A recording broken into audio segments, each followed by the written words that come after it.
नमस्कार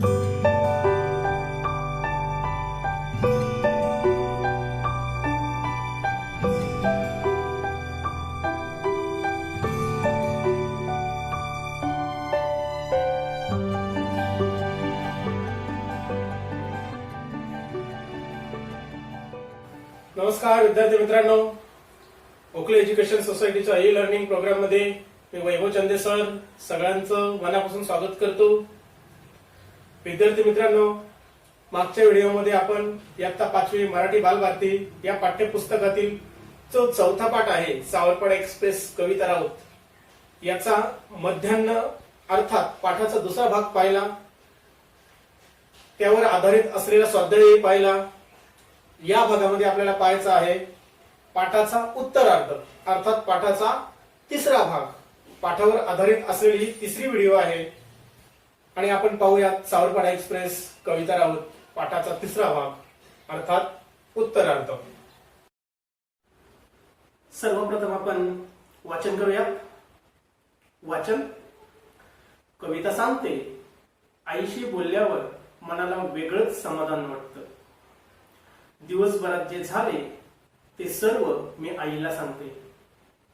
माझ्या त्रासाबद्दल मात्र तिला काही सांगत नाही, कारण ते ऐकून आईला उगीच वाईट वाटत राहतं। कविता हळवी आहे। प्रसिद्धीच्या वलयाने तिच्या स्वभावात काही फरक पडलेला नाही।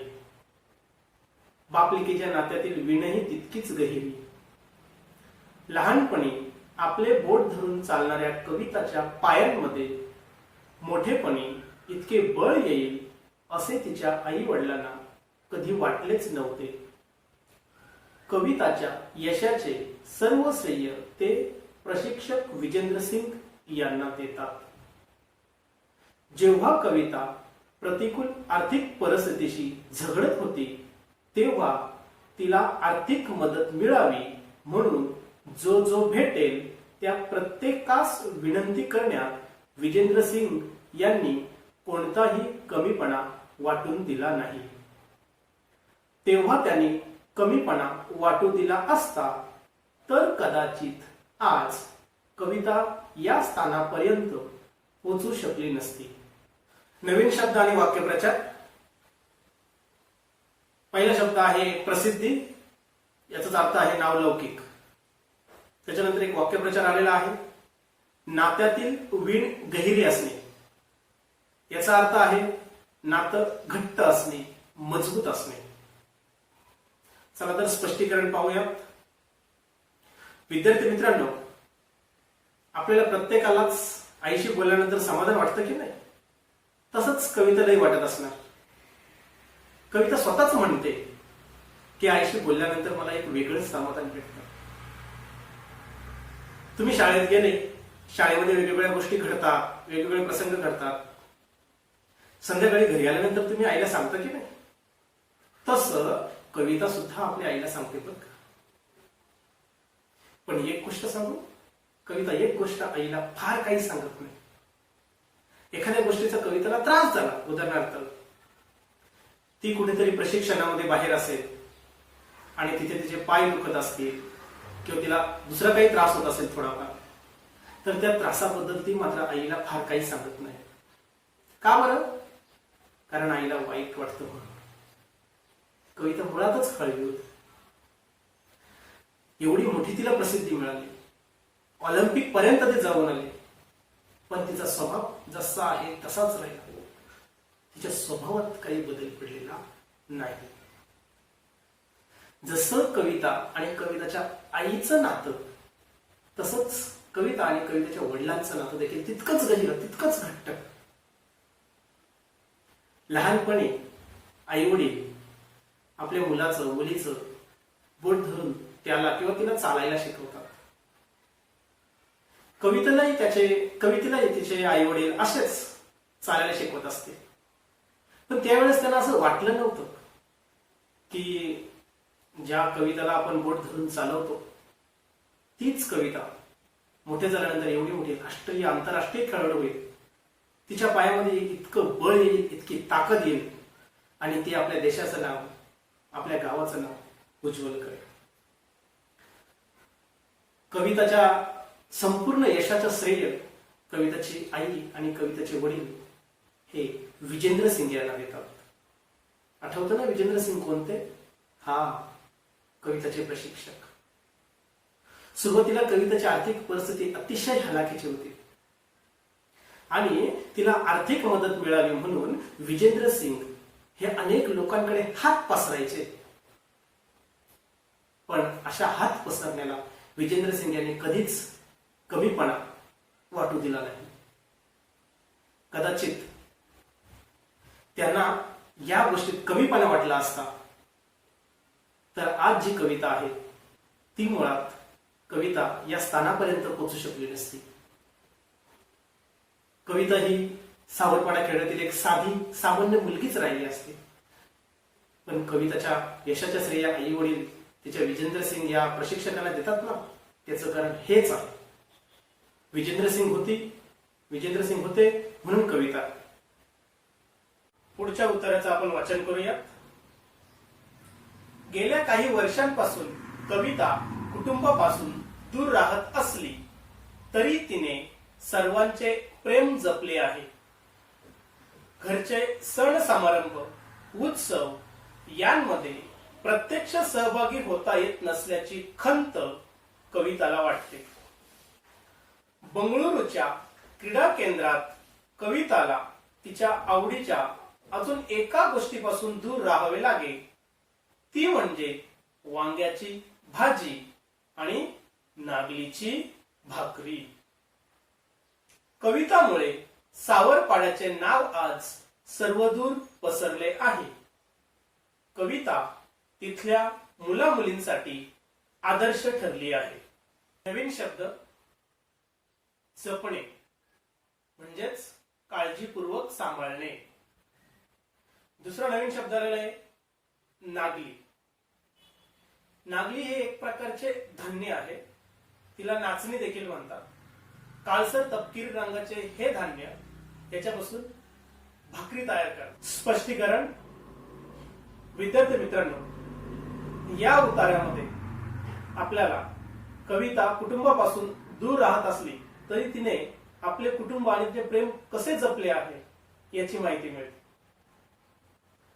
एक आंतरराष्ट्रीय खेळाडू असल्यामुळे कवितेला प्रशिक्षणासाठी विविध स्पर्धांसाठी घरापासून दूर राहावे लागत असे.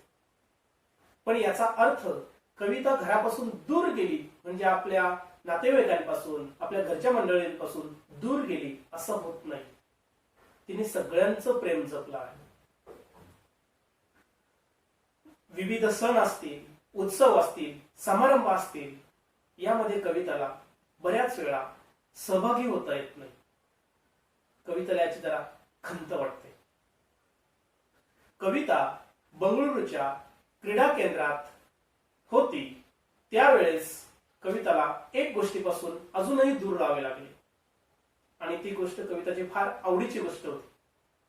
ती म्हणजे वांग्याची भाजी आणि नागलीची भाकरी. कविताची आवडती गोष्ट. आज कविता आंतरराष्ट्रीय धावपटू आहे. सावरपाड्याचे नाव तिने सर्व दूर पसरले आहे. सावरपाड्याची ओळखच मुळात कविता राऊत अशी आहे. आणि अशा प्रकारे आपल्या गावाला, आपल्या देशाला एक वेगळी ओळख निर्माण करण्याचं काम ज्या कविताने केलं, ती आज कविता सावरपाड्यासाठी, तिथल्या मुला मुलींसाठी आदर्श आहेच, पण आपल्या सगळ्यांसाठी सुद्धा आदर्श आहे बरं का. पुढच्या उतार्याचं वाचन करूयात आपण. आज कविता भारतातील अव्वल धावपटू आहे. पी.टी. उषा या धावपटूला ती आपला आदर्श मानते. ती खूप मेहनती आहे. धावण्याचा सराव ती मनापासून करते. आपल्या प्रशिक्षकांनी दिलेल्या छोट्या मोठ्या सूचनांचे कटाक्षाने पालन करते. कविताचे म्हणणे आहे, मेहनत करणे आपल्या हातात असते. मेहनत हाच उद्दिष्टाकडे, ध्येयाकडे नेणारा महामार्ग आहे.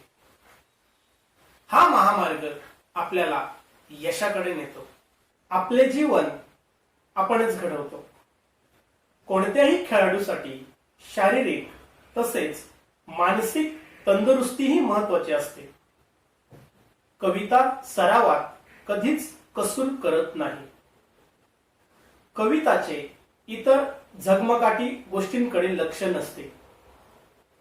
खेळाचा सराव चालू असतानाच यशवंतराव चव्हाण महाराष्ट्र मुक्त विद्यापीठामुळे तिच्या शिक्षणातही खंड पडला नाही. कविता ही तिच्या जीवन प्रवासाची नायिका आहे. नवीन शब्द आणि वाक्यप्रचार. पहिला शब्द आहे अव्वल. अव्वल म्हणजेच प्रथम, सर्वश्रेष्ठ. दुसरा शब्द आहे कटाक्षाने म्हणजेच बारकाईने. तिसरा शब्द आहे तंदुरुस्त म्हणजेच स्वस्थ किंवा निरोगी. पुढचा शब्द आहे कसूर म्हणजेच चूक. पुढचा शब्द झगमगाट म्हणजे भपकेबाजपणा. आता आपण स्पष्टीकरण पाहूयात. विद्यार्थी मित्रांनो, पाठाच्या शेवटी कविता ज्या गोष्टींना आदर्श मानते त्याचबरोबर कवितेचा जीवनाकडे पाहण्याचा जो दृष्टिकोन आहे, ती तिच्या आयुष्याकडे कशा दृष्टीने पाहते, त्याचबरोबर कविताने आपल्याला काय उपदेश, काय संदेश दिला आहे याची माहिती आपल्याला मिळते.